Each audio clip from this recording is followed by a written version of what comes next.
विभीषण लंका के नए राजा के रूप में सिंहासन पर आरूढ़ होते हैं। मंदोदरी देखती हैं।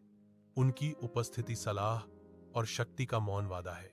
एक राक्षस की आवाज विरोध में उठती है, मैं रावण के अलावा किसी और को राजा के रूप में स्वीकार नहीं कर सकता।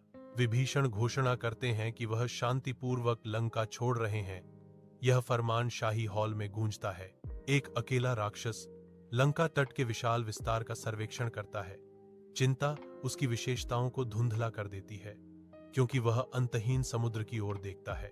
राक्षस की आंतरिक अशांति तब सतह पर आती है जब वह जोर से सोचता है, मैं समुद्र कैसे पार करूंगा, मैं तैर भी नहीं सकता। विभीषण एक पत्ता बढ़ाता है, जो कठिन चुनौती का सामना करने में आशा की किरण है। इस पत्ते को अपनी मुट्ठी में कसकर पकड़ो और तुम समुद्र पार कर जाओगे।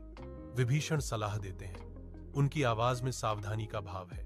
विभीषण चेतावनी देते हैं, लेकिन अपनी मुट्ठी मत खोलो।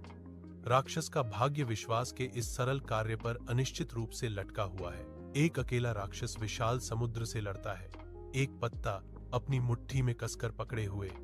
आशा और निराशा उसके चेहरे पर अंकित है। बीच में संदेह उसके संकल्प को धुंधला कर देता है। एक आवाज गूंजती है, इस पत्ते में क्या है? वह अपनी मुट्ठी खोलता है, पत्ती पर खुदे हुए श्री राम को प्रकट करता है।